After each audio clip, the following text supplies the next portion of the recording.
Good morning, everyone, and welcome to ISSCC 2025 Circuit Insights. My name is Ali Sheikholeslami, and I'm the Education Chair for ISSCC and the organizer of this event.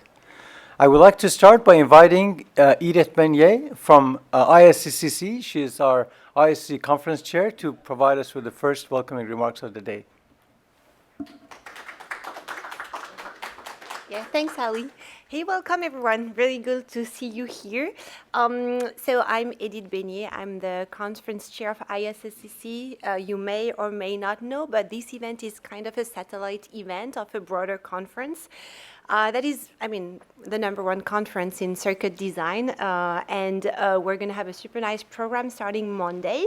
So my hope with this event is that in some years you'll be able to go submit papers there, and we'll see you go as, of course, speakers, but then maybe ITPC members over time.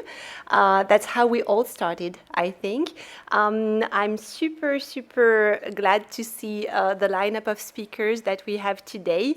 I think it's a great exposure for all of you, so please take all the opportunity to ask questions, to meet with those people. This afternoon during the ice cream, you're also gonna, during the ice cream, super important, you're gonna get also all of the technical program committee members that are here today from the ISSCC conference, being there, networking. So go talk to them. Everyone is super nice, and we're going to be extremely happy to meet with all of you. So use it as a learning and a networking event, and we're here to support you if you have any questions. And thanks so much, Ali, for organizing. I know it's a lot of work, and this event has been going on for a while. It's always been extremely successful, so I'm happy that you can all benefit from it. Thank you.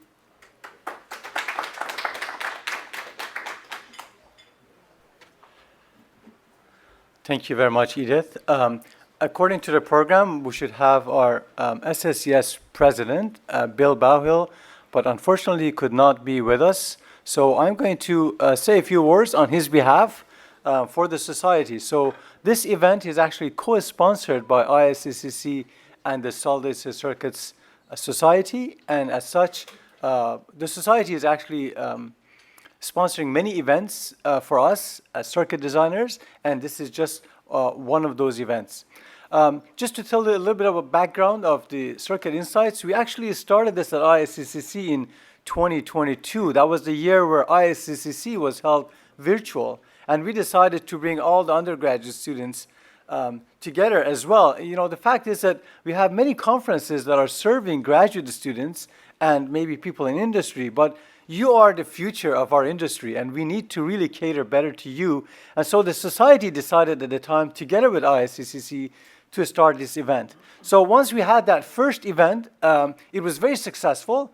And so other conferences came to us and said, can we hold this event in other conferences? And so in ISSCC, we also held it in ISSCC 2023, and then we went to ISSCC in Europe, which is European Solid Circuits Conference at the time. So we held it in Europe, and then we went back to ISSCC 2024. This last year, we also had it at ISSCC, and also we had it at ASSCC, which is Asian Solid Circuits Conference. This was held in Hiroshima, Japan, just a few months ago. And now we are on officially the 7th Circuit Insights in the matter of 3 years. And also to let you know, we are holding yet a 4th one, and that is the 8th Circuit Insights at CICC in Boston. That is happening on April 13th. So if you are around in that neighborhood, please join us for that event. If you're listening to this talk on YouTube and you would like to attend this event in person in future, please follow the SSCS account on LinkedIn, or perhaps even my account on LinkedIn. We will always advertise for these events on LinkedIn, and you can easily be notified and then join those events in person. I should also say that on behalf of the society, we are happy to have over 50 lectures that were recorded from this event, all on SSCS YouTube channel. So again, if you're not subscribed to SSCS YouTube channel, please go ahead and take a look. There's a lot of great material for you that you could go and enjoy. With this, I would like to start with the first lecture of the day, so I would like to ask us to please go to the first set of slides.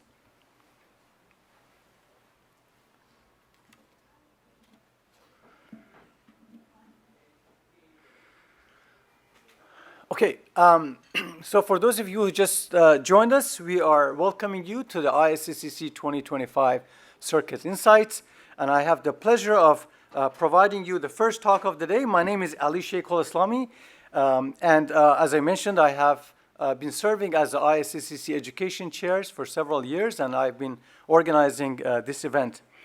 You know, the title of my talk is Highlight of the Past Circuit Insights. And I'm deciding on how to choose which material to highlight for you. I had the privilege of seeing all the draft of the slides for this event today. And I thought that it would be nice if I could provide you some background, some material that hopefully help you better understand the material that you're about to see, the flight that you're about to take. I had two observations. One was that obviously we have great speakers today from 5 industries. We have representative from Analog Devices, from Micron, from AMD, from Broadcom, and from Marvell. And I can tell you that these industries are thinking very highly of you. Just judging by the draft slides that I have observed, some of them believe that you already have a PhD. So in a sense that the content is quite heavy, and I'm again thankful to the speakers for taking my advice and reducing the level, at least for some of you who are still in your undergraduate years. But again, good news is that you're considered already very high level. Please try to enjoy as much as you can. But if you will not follow everything that is being said, the good news is that we are recording this event. You could go and watch them again, right? So, let me just go to the next slide. Okay, it all works. It went backward. So as a matter of self-introduction, I already mentioned that I'm Ali Sheikholeslami. I had my bachelor's from Shiraz University in Iran, and I had my master's and PhD from University of Toronto, and I've been a faculty member since 1999. I have been working in the area of circuit design, both analog and mixed signal, in the area of VLSI memory, high-speed signaling, and lately on a stochastic search for global optimum. But as my fun activities, the one that I really enjoy are two. One is that I write circuit intuitions. This is a series of articles for the Solid Circuit magazine that is geared towards senior undergraduates and also starting graduate students, and also the Circuit Insights, this event that we're having today. So here's the outline of my talk. I'm going to start from scratch just to bring you all on the same page.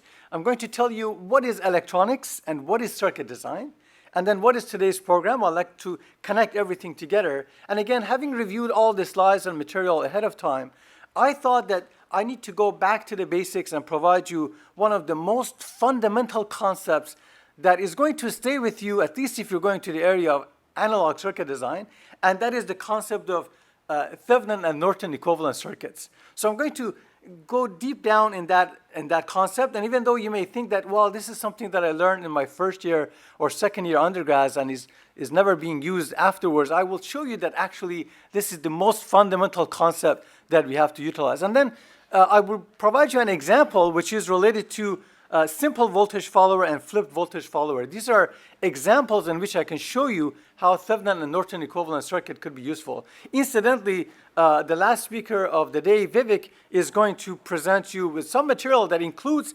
flipped voltage follower. So hopefully you will be prepared by the time that his lecture comes in. So what is electronics? Electronics is really the art of controlling electrons. This is what we do. This is what you do. We control electrons for one of 3 purposes. We control electrons in order to store information. And the example of this is this 1 transistor, 1 capacitor DRAM cell. When you essentially open up this valve and allow electrons to go and get stored in this storage nodes. This is how you write in a DRAM. But then how do you read? Well, we need to wait because Dan from Micron is going to talk about how to read and how to write into DRAM cells. But what I want to emphasize here is that this is what we're doing. We're really controlling the flow of electrons to and away from a capacitor in order to maintain information, read and write information. The second purpose for controlling electrons is to process information. Example of this is that imagine you have an information in the form of a signal, let's say a voltage waveform that you have as x of t. What we do by putting a resistor and a capacitor in front of this, we're going to control the flow of electrons that are going through the resistor and being integrated on a capacitor. In doing so, essentially what we're doing is we're doing low-pass filtering of the signal. And again, this is related to controlling the flow of electrons. This time, not using a transistor, but using a resistor and a capacitor.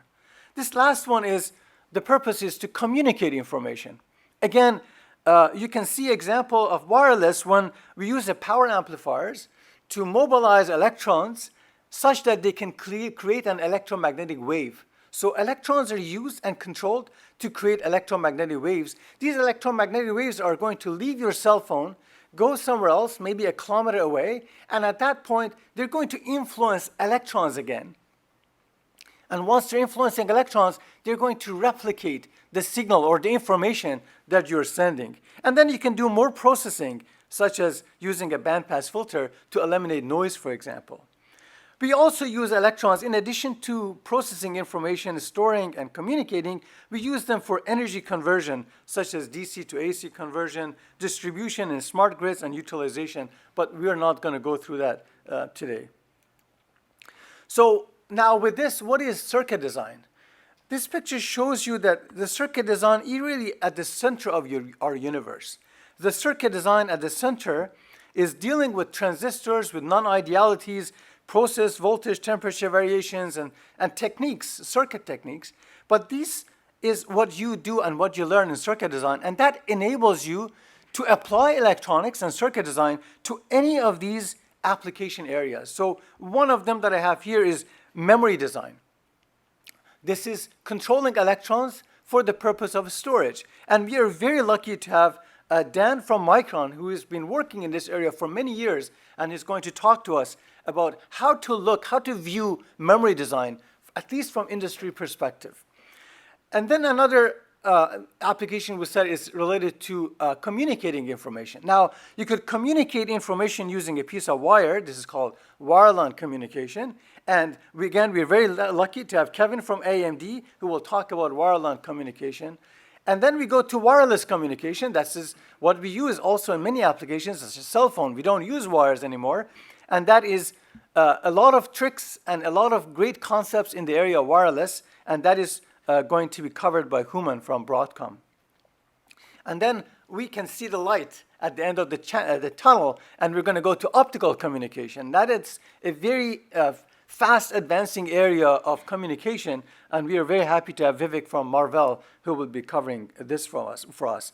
Please remember that these are not the only areas. This is what we could potentially fit in one day of Circuit Insights. There are, for example, machine learning and AI, and we had talks in the past Circuit Insights that went into it. We can go into computer hardware. All of that is also controlling electrons for the purpose of processing and calculation. We can see electronics in the area of human health, and all of these are considered circuit design. These are the applications that you're dealing with. But underneath all of this, there's also electronic devices, the transistors themselves. And if you know, there's another whole society that is called Electronic Devices Society, and they're looking into transistors and how one individual transistors can be designed in order to be used in circuit design. And your job as a circuit designer is to act as a great interface between the transistors that are sitting at the very bottom and all the applications that you will see emerge from the circuit design.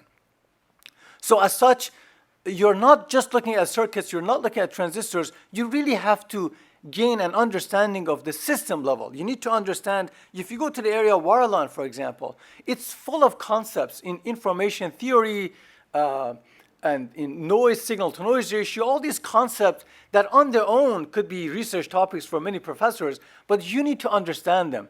If you go to the area of wireless and you deal with noise, there's a lot of random processes involved. You have to learn all of those and understand circuit design, and you need to know how to utilize transistors that are characterized for your use. So you're really at the center of the universe here as a circuit designer, and I hope you will enjoy that ride.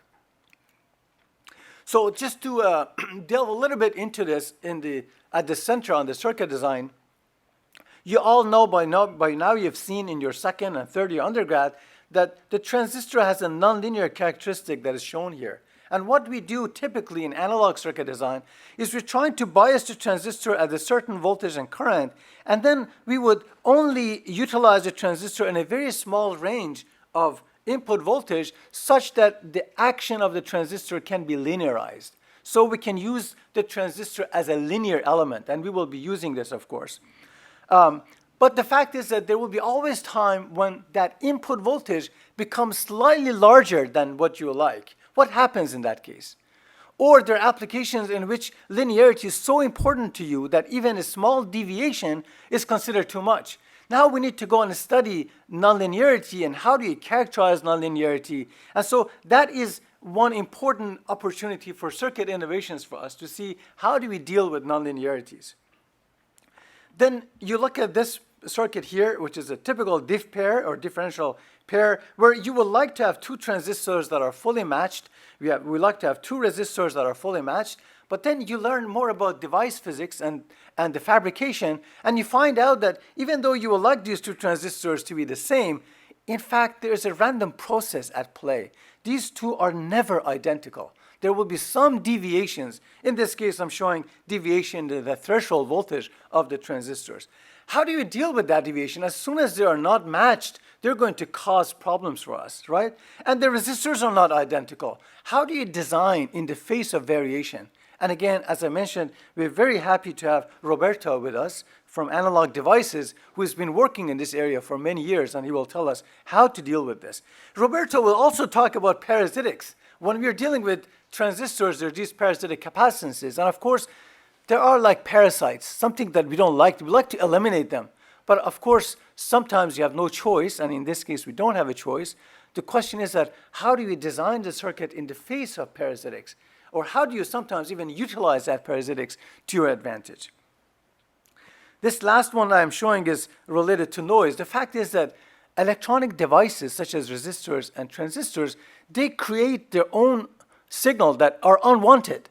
Even if there's no input to the system, the circuit is creating noise. And the question is that how do we deal with noise? Noise, of course, is a random process. This is what I mentioned, that you need to really take a course in random processes to really appreciate what is happening, but we do not have a choice. We need to understand how transistors and resistors behave when it comes to noise, and then how do we utilize that to understand the overall concept. Again, we are very lucky to have Houman Darabi from Broadcom. He's been working with noise most of his lifetime, and he's going to talk to us about this. So we are very lucky to have him with us. Now, as I mentioned, memory, we look at the circuits in memory. This very simple back-to-back inverter is going to do magic for us. It's going to read data from a cell and tell us whether that data is 1 or a 0.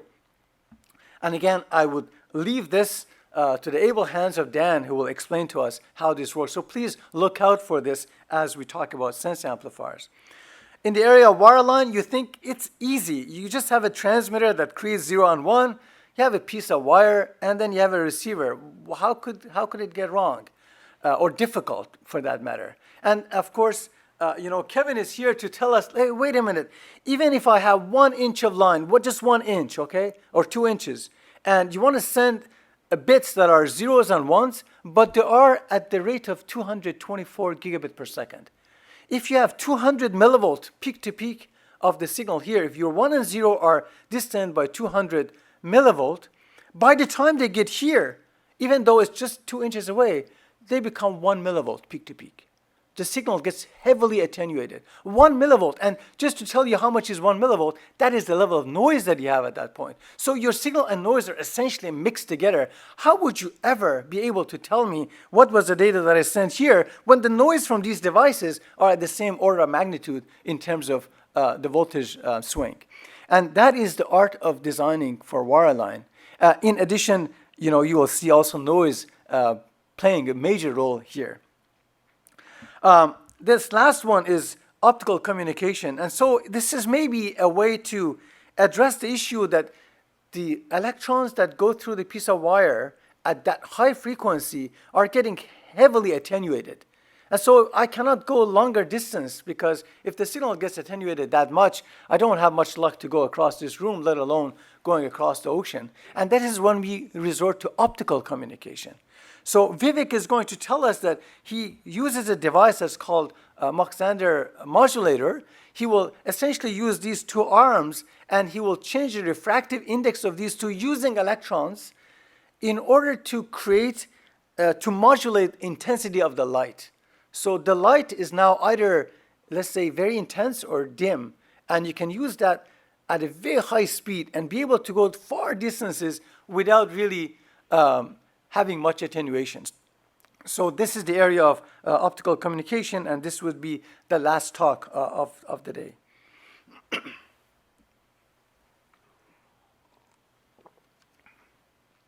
So in a nutshell, what I'm going to do is I'm going to provide you some background and highlights, and then we go to circuit design with process variation, memory circuit design, excuse me, and three area of communication, which is wireline, wireless, and optical.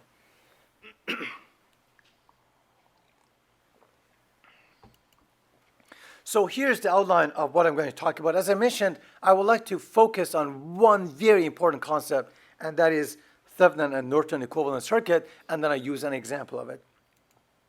So, this idea of undergraduate studies and circuit and understanding circuit in an intuitive way is something that I've been working on for many years. In fact, I've been writing articles on this for the last 10 years, since 2014. This article that says looking into a node is, in fact, what I would like to cover for you today. But all of these circuit intuitions articles and circuit insights are obviously available to you on the web, so you can access them easily. Okay, so as I said, I'm going to talk about Thevenin and Norton equivalent circuit, and then I go to an example of using it in flipped voltage follower. So what is Thevenin and Norton equivalent circuit? So this picture essentially tells you that, imagine that you have a linear circuit which includes resistors and voltage sources. They could be dependent or independent, but the assumption is that all the elements are linear. And for simplicity, I'm assuming that we only have resistors here, but obviously you could have capacitors, you could have inductors, any element that's considered linear. And the load, though, that is showing here, the load could be linear or nonlinear. That doesn't matter. What the Thevenin equivalent circuit theorem tells you is that you can replace all this circuit, doesn't matter how many resistors, sources you have in there. You can make an equivalent circuit that does exactly the same to the voltage and current of this load if you replace it with a single voltage source in series with a single resistor. Again, we're looking at resistor alone in this case, right? Resistors, dependent current sources, dependent voltage sources. You can replace the entire circuit with a single voltage source in series with a single resistance, which we call equivalent resistance. That is the Thevenin equivalent circuit. We could also do Norton equivalent circuit for this linear circuit that we have. And in this case, instead of having a voltage source in series with a resistor, we could make it into a current source in parallel with a resistor. That is the essence of Thevenin and Norton equivalent circuit. Again, I'm sure you've seen this in your first or second year circuit theory course. And here's a bit more practical way of doing this. So if you would like to find that voltage source in series with a resistance, in other words, when you want to find out the Thevenin equivalent circuit, this is what you do. You start with your original circuit, right? And then you zero all the voltage sources, independent voltage sources, and all the independent current sources. So you can see I go from here to here. Now I no longer have a current source or a voltage source. I only have dependent current source and dependent voltage source and resistors, right? There's no independent source anymore. And then I go and, in this case, I find out what is the voltage that I can see. I'm sorry, I made a mistake here. The two steps. In step one, I need to measure the open circuit voltage. So you have a load that was connected here. You remove that load, but you do keep all the sources intact inside the circuit, and you measure the open circuit voltage here. So this voltage, this open circuit voltage, turns out to be your Thevenin equivalent voltage source that I will use to build the Thevenin equivalent circuit. But then to measure the R equivalent, I need to zero all the independent sources, and I'll look into this terminal or this port, and I will find out the resistance here is R equivalent. In other words, there is no independent source here, so all this represents is a resistor. And that will be R equivalent. We put them in series, and now we claim that this circuit behaves exactly the same as this circuit. For the case of Norton equivalent circuit, what we need to do is to short the load. So if there was a load here, we remove the load and we short it instead, and we measure the short circuit current that goes from one terminal to the next. We call that I short circuit as a function of t. We find the R equivalent the same way as we found it here, and then we put them in parallel. And so obviously, what we are saying as a Norton equivalent circuit is this is equivalent to this is equivalent to this, and therefore these two are equivalent of each other. And they are governed by the fact that the ratio of these open circuit voltage to the short circuit current should also be equal to R equivalent. So that is what you've learned in the past. And now I'd like to bring you up to speed with the concept of transistors. So when we look at a single transistor, I'm using an NMOS transistor here. You have learned, perhaps in your third year undergrad, that for small signal analysis, this transistor can be made equivalent to this circuit. And you can see here, you have the gate and source here. Again, this is only for small signal purposes. You have gate to source here. You have a dependent current source. This is a voltage-dependent current source, which is GM times VGS. And you have GMB times VBS. And you have an output resistance, which is RO. So that means the transistor that we were looking at, and it was a nonlinear element, if you're using a certain bias point, and if you're using a small signal, then it can be considered as a bunch of linear elements. You can see all of these elements are linear. This is GM times VGS. There's no VGS squared anymore, for example. And this is GMB, which is related to the body effect. These are the short circuit transconductance of the transistor. This is GMB times VBS and then RO. So we're going to just use this model now when we deal with transistors. And this is the one article that I mentioned, that you can now look at transistors in light of this small signal model. For example, I've called them library element in that article. That means you're dealing with transistors that are always in one of these configurations typically. And as soon as you see them, you can therefore replace them by that equivalent circuit. So look at number one. Library element number one tells you that if the source and drain are grounded, then looking into the gate, you see an infinite resistance. Now remember, what we are assuming is that this transistor is operating in the saturation region. All of these transistors that are shown here are assumed to be operating in saturation region. But for small signal purposes, we've removed all the DC, and we're only looking at the small signal voltage and currents. So under that circumstances, even though the drain seems to be connected to ground, it could have been a DC voltage, but we grounded it for a small signal, right? So in this case, the R equivalent is infinite. Now we go to library element number two, and here is an example where the gate and the source are small signal grounded, and we're looking into the drain of the transistor. What we see in this case is also a resistor, but the value of this resistor is RO of the transistor. You go to library element number three, you look into the source while the other two are grounded. And in this case, you see RO in parallel with 1 over GME. By the way, GME is the effective transconductance, which I define as GM plus GMB to make life easier for us here. Library element number 4 relates to a diode connected transistor, and the idea is that if you have the source grounded and the drain and gate are connected together, what is the equivalent resistance looking into the drain? And in this case, you will see RO in parallel with 1 over GM. Now, one thing about these 4 is that there's no voltage source or independent voltage source or current source here. That's why the only thing you see is a resistor. This could be expanded to library element number 5 and 6 when you decide to put a resistor in the source. This is called resistive degeneration. And in this case, when you look into the drain, you find that the R equivalent here is RS, which is the resistor in the source, plus RO plus GME RORS. In a sense, what this circuit tells you, at least when GMRO is much larger than 1, is that this configuration can take a small resistor and could multiply it by GMRO and show it off at the drain of a transistor. So you essentially have a resistive multiplier. If you look at number 6, you're looking into the source, you put the resistor in the drain. You can think of this as a resistive divider. If you have a large resistor in the drain, for example, you will find out that this RD effectively is divided by GMERO in the circuit. Now, again, for library element number 1 to 6, there is no source. Therefore, what you see is a single resistor. All of these are equivalent to a single resistor, and their values or parameters are given here. When you put a source here, such as Vin, what I'm trying to say here is that now if I look at the output node, and in this case is the drain node, what I see is either a Thevenin equivalent circuit or Norton equivalent circuit. That's all there is to it because this is a linear circuit.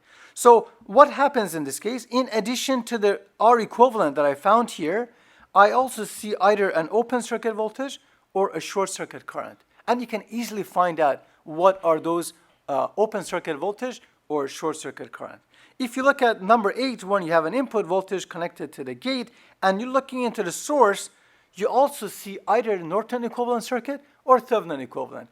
If you want to see it as a Thevenin, as a Norton, you will see I short circuit is equal to this.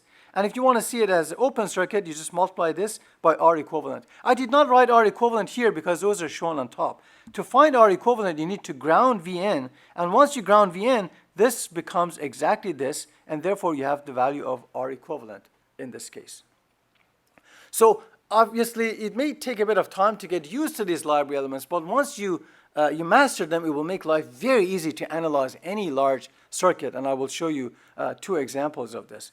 So first of all, I want to tell you, how did I drive this? I mean, it looks a bit complicated. Even look at this. How does the output will look like this equation? And I wanted to show you that you can actually do some easy transformation on the circuit and be able to see it. So for example, here, what I'm saying is that, well, if they have RS here and this is GMRO, I can replace this by the equivalent circuit of the transistor. So essentially the transistor is GMEVS in parallel with RO. After some minor manipulation, you will see this is equivalent. Now I change this into a Thevenin equivalent circuit, only this portion of the circuit, and I will get this. And then I see here that this voltage source, which is the dependent voltage source, is producing GMERO times Vs, where Vs is the resistance that is shown here. So given that these guys are in series, the current is the same. And for this guy to produce a voltage that is GMERO times the voltage across this, that means this is equivalent to a resistor whose value is GMERO times RS. So you see now there are 3 resistors in series, and when you add them up, you will get the equation that I showed you on the previous slide. So you can do this on every single library element that I showed you, so you can actually see that this is in fact a resistor, even though it looks like a dependent voltage source. Now, one more trick that I want to tell you, this would be very useful, especially if you're writing quizzes or exams. It's really useful. If you have a linear time invariant circuit and you're trying to find the voltage of a node, sometimes the easiest way to find the voltage of a node is to short that node to ground. It kind of looks counterintuitive because if you are scared probably to short a node to ground, you think it will be a voltage, whatever. But this is just a practice to get the theoretical voltage of that node. So what you do is that you short this to ground and you measure or you calculate the value of I short circuit. So this is step number 1. And step 2, you look at this LTI circuit and you ask yourself, what is the equivalent resistance looking at that node? And remember, to do this, you need to zero all the sources inside. Once you have I short circuit and R equivalent, you just need to multiply them and you get the voltage of this node.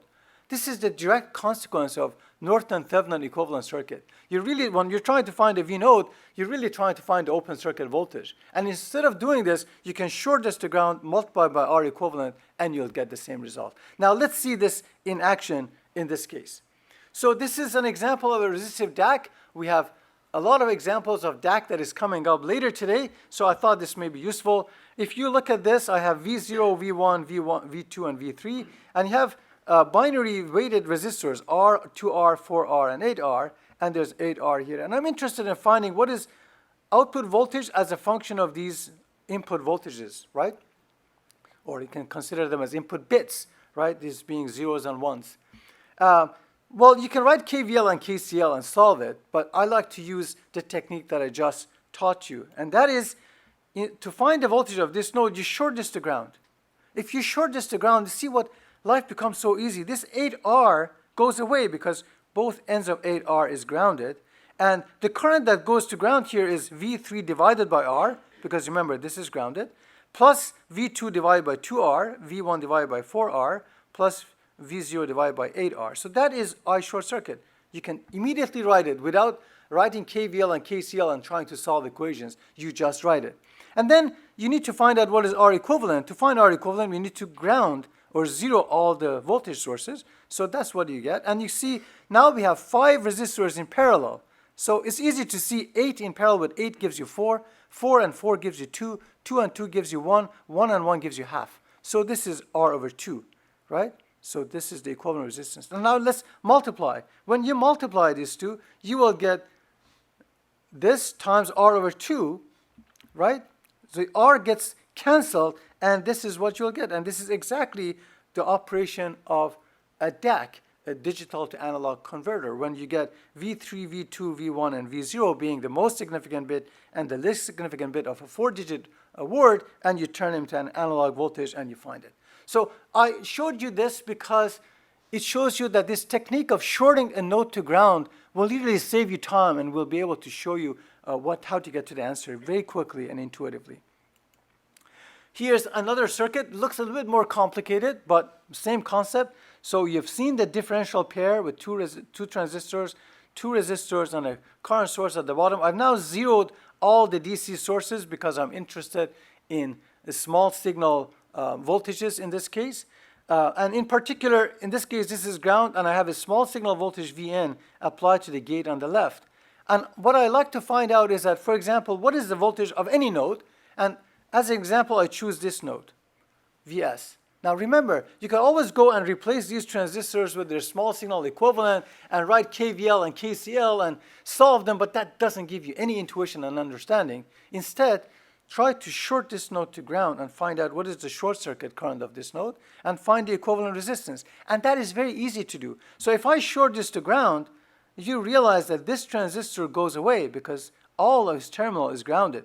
This side goes away because everything is connected to ground. So you're really dealing with this and you're asking yourself, what is the short circuit current to ground here? And because you have input, which is gate is Vn, source is grounded, you have VGS, you multiply by GM, you get the current here. If you want to consider RO here, there would be a current divider or resistive divider for currents, and you can easily write the equation for I short circuit.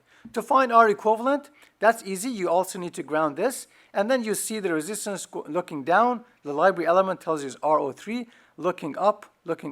So you get these 3 resistors that you could easily calculate, and you put them in parallel, and that gives you this R equivalent. And then you multiply. You have the value of the voltage of that particular node. And with that, you can now do a lot more. Okay, so this was the basics of Thevenin and Norton equivalent circuit and how we could apply them to transistor circuits. Now let me move on to the example that I like to highlight.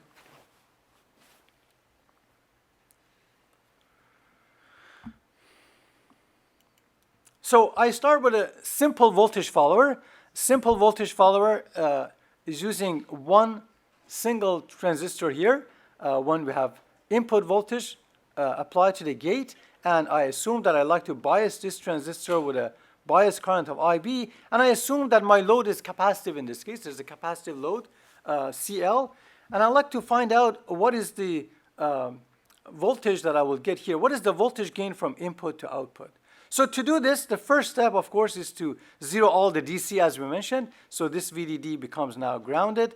The IB becomes 0, it will go away, and you end up with this simple circuit. And in order to find out what is the ratio of output voltage to the input voltage, I use the technique that I talked about. I like to short this to ground, measure output impedance, and multiply the two. So if I short this to ground, I will see that it's very easy because now VGS is equal to Vn, and all I need to do is to multiply it by Gm of this transistor. So I short circuit is equal to Gm Vn. Very easy. Now what about the output resistance that I like to see? Again, I consider CL as a load, so I keep it aside. This doesn't come into equations. So I just need to look into this and ask myself, what is output resistance? looking into this node. And this was one of the library elements that I showed you. Looking into the source of a transistor, you will see 1 over GME in parallel with RO. So if you put that here, and if you make some simplifying assumption that, for example, you don't have the body effect because you're using advanced technology that doesn't have body effect, and you assume that 1 over GM is much smaller than RO, essentially what you're saying is that the equivalent resistance looking at the source is 1 over GM. And therefore, you multiply these two together, and you get V out over Vn approximately being 1. So this is exactly what the voltage follower should be doing. It should follow your input to the output with a gain of approximately 1, but sometimes slightly less than 1. And the important part is that it should have a low output impedance. And the low output impedance in this case is 1 over GM. And as you know, 1 over GM typically is small, so let's say less than 1 kilo ohm, and that may be good enough for you to handle the capacitance that you have. But the question that we like to ask here is that, okay, so we have a very simple voltage follower, but it seems like the output resistance is 1 over GM, and I said 1 over GM could be in the order of, let's say, 1 kilo ohm. What if I need lower resistance, right? How can I accommodate lower resistance? And that is the concept of moving to what is called a flipped voltage follower. So let me walk you briefly through this flipped voltage follower in case you haven't seen them. Again, as I mentioned, this will come up in the last lecture of today, so I want you to be prepared for it. So if you look at this, the difference between these two circuits is that, first of all, we just had 1 transistor. Now we have 2 NMOS transistors. We also notice that this current source that we have here, the bias current, instead of provided from the bottom, is provided from the top. This is, in fact, the only reason why this is called flipped voltage follower, because the current source that you have at the bottom that was trying to draw current from here is actually pushing current into the circuit. So the current source the bias current went from the bottom to the top, and this is what we called it flipped compared to this. That's the only reason why it's called flipped. But now let's look at the properties of this. So if you look at this simple voltage follower, it seems like the current that you have through M1, the total current through M1, is equal to IB, which is the bias current, plus the current that goes through the load. Now, the load current is going to change according to the input voltage. So this load current is going to change. This is constant, but the sum of the two are going through the transistor. So that means your transistor doesn't have a fixed current. That current is going to fluctuate a little bit up and down, right? And it seems like this transistor is trying to do two things. It's trying to follow the voltage here, but at the same time, it's trying to provide current to the load. And these two jobs are really hard to do at the same time. So what we do is that when you go to a flipped voltage follower, you realize that the current through M1 is always constant. This IB is the one that is going through M1 and M2. And the current that you need for CL is actually provided by M2. So it appears that M1 that is doing the voltage following has a fixed current. And remember, in saturation region, if you have a fixed current, you should have a fixed VGS, at least the first order approximation. And so the voltage, really what you provide here with a VGS DC lower, you will get it at V out. But what about the current? The current is provided by M2. So we did 2 transistors and we divided the task of voltage following and current delivery to 2 different transistors. Now let's see that in more detail in the next slide. So what I want to find out is that, so what does it do for me? Does it really reduce the output resistance? That's the goal, right? So what I'd like to find out is that, first of all, what is the short circuit current in this case? If I find a short circuit current from output to ground, and then I find the R equivalent and I multiply. That was the technique that we talked about. So to find out what is I short circuit, remember, I need to remove all the DC. So that DC current source that was at the top is now removed.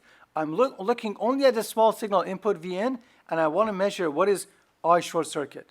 If you look at this, even though it looks complicated, it's actually very easy because this transistor M1 has a gate connected to Vn, source connected to ground, and it has 0 current. Why does it have 0 current? Because this transistor is connected to the gate of this transistor, and the gate is open circuit. So there's 0 current provided by M1. That automatically tells you that M1 is nothing to do with the current. So if there's 0 current here, what I could do is redraw the circuit easily into this form. So you can see M1 shows up here. Gate is connected to Vn. Source is connected to ground. There is zero current here. And the drain of this is feeding to the gate of M2. So that's the gate of M2. And now the drain of M2, which provides us the short circuit current, is connected to ground. So this is now very easy to analyze because you can use the library element. You can, in fact, can find out what is VD1 through the same technique, and you find out that that is minus GMRO times Vn, and this minus GMRO times Vn is going to be multiplied by GM of this transistor, so you end up with a total or effective short circuit transconductance, which is GMRO times GM. So if you recall, in the previous circuit, in simple voltage follower, we just had GM. Now what happened is that short circuit current is multiplied by GMRO. And we want to see what happens to the output resistance. So if you look at the output resistance, again, same concept, and you apply now a voltage source, you want to measure the current. For the same reason, the current that goes here is 0. You only see the current here. You can find the voltage of this node, and then you will go back here, and you find out I2, and then from the division of Vx and Ix, or I2 in this case, you will get this equation. So this tells you that the output resistance now is no longer 1 over Gm that was before, but is 1 over GMERO times 1 over Gm.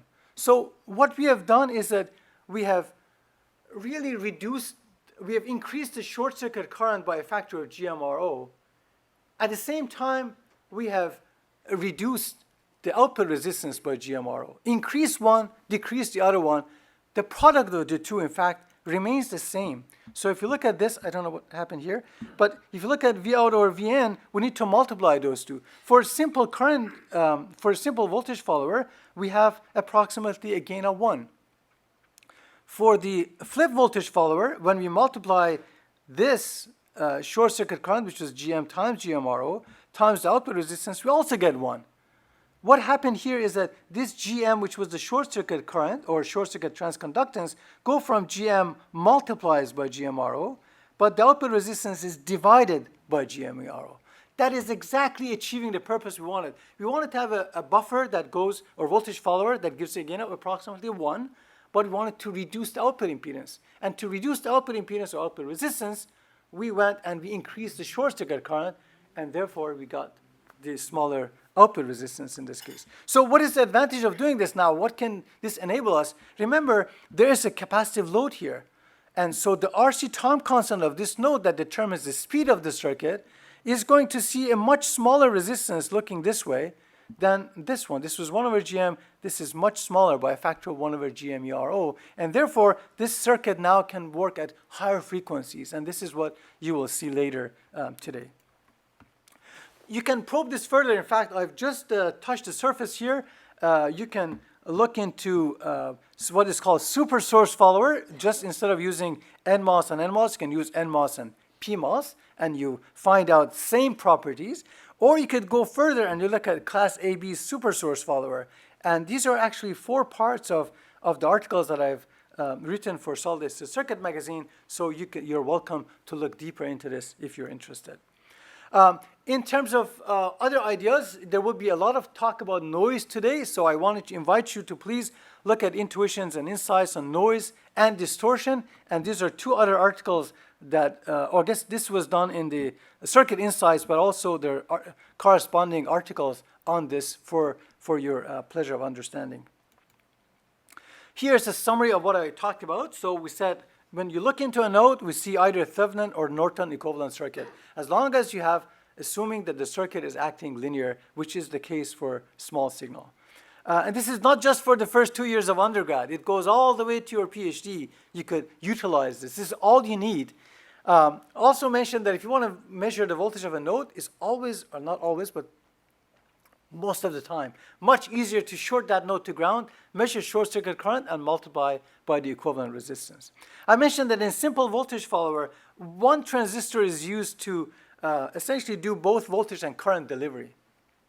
Whereas when we went to flip voltage follower, we get the same gain, but now the output resistance is going to be much smaller, and we could do essentially the same voltage and current delivery, but using 2 different transistors, and that will enable us to reduce the output resistance significantly. If you would like to look more into this, there are many resources on SSCS. So I would like to highlight here some of the articles in the magazine that is accessible to you. These are the circuit intuitions. These are Circuit for All Seasons and the Analog Mind that are written by our colleague Behzad Razavi. And Chris Mangelsdorf, he has an article that's called Shop Talk, What You Didn't Learn in School. So I think these are a very useful read for you. The SSCS YouTube channel is available to you, and you can go ahead and look at this. All the articles on circuit intuitions, I've summarized them on my website. So if you look at this, you will see link to all the past circuit intuitions. If you would like to have access to all the past circuit insights videos, and you find it hard to find here, you could also find them on this website. In addition, there's SSCS Resource Center, and that is collecting all the past ISSCC tutorials. These are a slightly higher level, and you need to be a member of SSCS Society in order to get access to those. But I highly recommend them to you if you are a master's or PhD students and later. With this, I'd like to acknowledge the members of my team at the University of Toronto. I'd like to really thank my own undergraduate students at the University of Toronto for asking me great questions and inspiring me to explain these concepts to you. I'd like to thank the readers of Circuit Intuitions articles for their great support and suggestions, and the Solid-State Circuit Society for sponsoring this event and many other educational events. This brings me to the end of my talk. Thank you very much.